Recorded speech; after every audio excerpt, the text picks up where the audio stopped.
بسم الله الحمد لله والصلاة والسلام على رسول الله. اللهم علمنا ما ينفعنا وانفعنا بما علمتنا وزدنا علما وفقها وعملا صالحا ترضى به عنا والحقنا بعبادك الصالحين.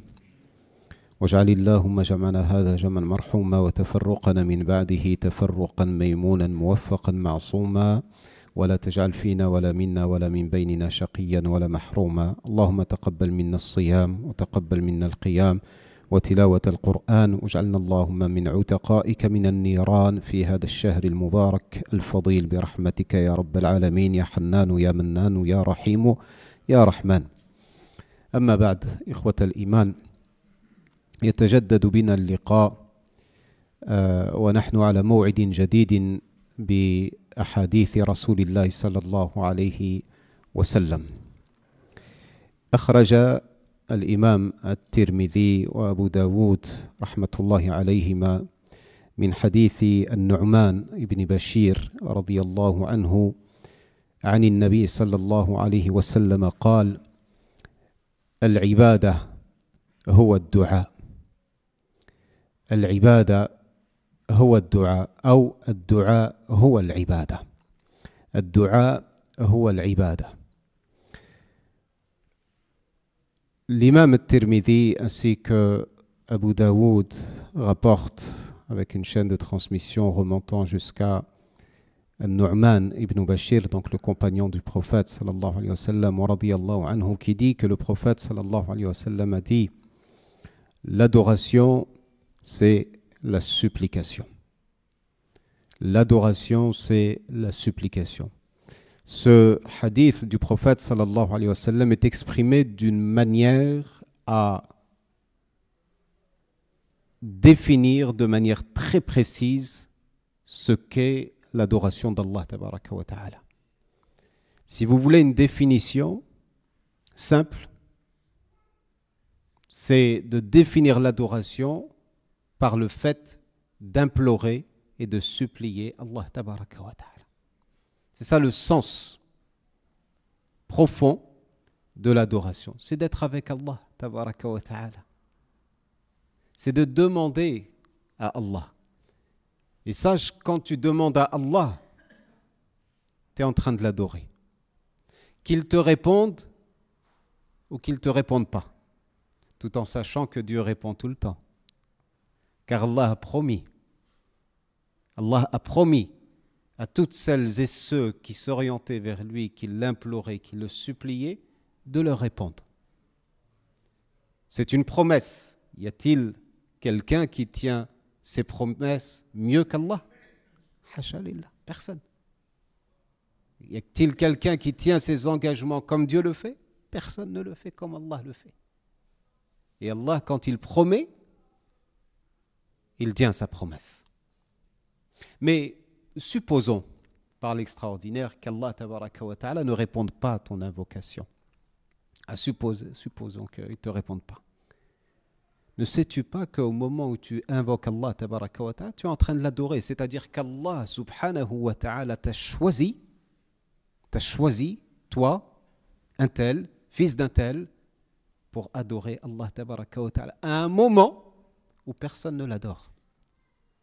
Parce qu'il n'y a que toi qui fais des doigts à ce moment précis.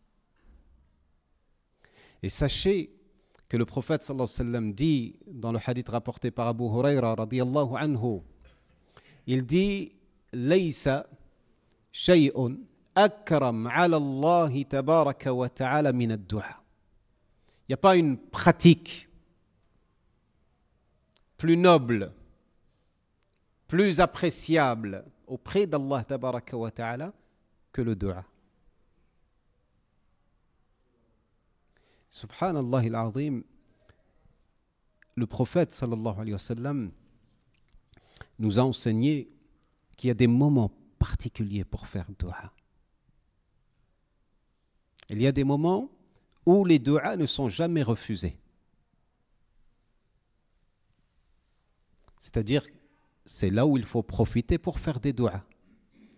Mais si vous remarquez, ces moments-là, on est occupé à faire autre chose. Soit on est occupé à faire autre chose, soit on est distrait par quelque chose. En tout cas, on n'est pas suffisamment présent et conscient de la valeur du moment où les du'as sont exaucés pour pouvoir s'adonner au du'a et à la supplication, au fait d'implorer Allah tabaraka wa ta'ala. Vous connaissez des moments où les du'as sont exaucés? Par exemple, fi jawfil layl, ou fi thuluthil akhir min al-layl, au dernier tiers de la nuit. Qu'est-ce qui se passe au dernier tiers de la nuit? La plupart des gens, qu'est-ce qu'ils font? Alors que c'est là qu'il faut être réveillé, être présent pour invoquer Allah tabaraka wa ta'ala. Allez, on ne va pas très loin. Pendant le mois du Ramadan, les du'as sont exaucés. Particulièrement quand? Inda al-iftar, inda al-fitr. Quand il y a le moment où le muaddin dit Allahu Akbar, qu'est-ce que tu penses à faire là? Tu penses à manger. Tu n'as pas la tête à faire dua. Alors que c'est là qu'il faut être réveillé. C'est là où il faut être présent.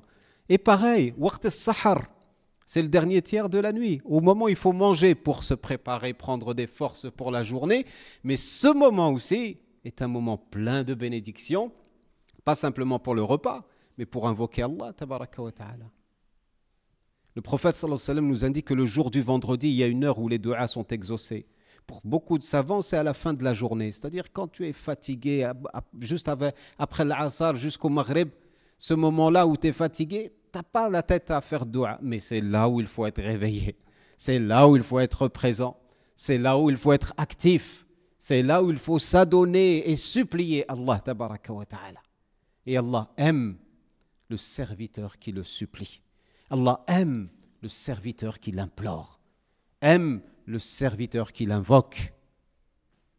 Et sache qu'Allah tabaraka wa ta'ala a dit dans le contexte du jeûne du mois du Ramadan, puisque nous y sommes, qu'est-ce qu'il dit? وَإِذَا سَأَلَكَ عِبَادِي عَنِّي فَإِنِّي قَرِيبٌ أُجِيبُ دَعْوَةَ الدَّاعِي إِذَا دَعَانِ. Lorsque mon serviteur t'interroge à mon sujet, je suis proche, très proche. Je réponds à l'invocation de celui qui m'invoque. Je réponds à l'invocation de celui qui m'invoque, c'est-à-dire qu'il n'y a aucun doute à ce sujet. La proximité d'Allah tabaraka wa ta'ala signifie qu'Allah tabaraka wa ta'ala est avec toi. Signifie que chacune de tes paroles, chacune de tes demandes, chacune de tes détresses, chacun de tes problèmes, chacune des situations difficiles et compliquées que tu rencontres, Allah tabaraka wa ta'ala sait ce que tu demandes, sait ce que tu veux, mais il aime que tu lui demandes. Ne te prive pas de ces moments d'adoration d'Allah tabaraka wa ta'ala. Car il y a des gens, dans leur vie, ils ne lèvent jamais leurs mains, ils ne demandent jamais à Allah. Mais si Allah t'a fait le privilège de le faire, estime-toi heureux, car tu es un des adorateurs de Dieu. Allahumma ij'alna min ibadika as-salihin. Allahumma taqabbal da'watana. Allahumma amartana bid-du'a. ووعدتنا بالإجابة اللهم ندعوك كما أمرتنا فاستجب لنا كما وعدتنا يا حنان يا منان يا رحيم يا رحمن اللهم اعتق رقابنا من النار اللهم اعتق رقابنا من النار واجعلنا من عبادك الأبرار واجعلنا من عبادك الأخيار برحمتك يا عزيز يا غفار وصلى الله وسلم وبارك على نبينا محمد وعلى آله وصحبه أجمعين سبحان ربك رب العزة عما يصفون والسلام على المرسلين الحمد لله رب العالمين.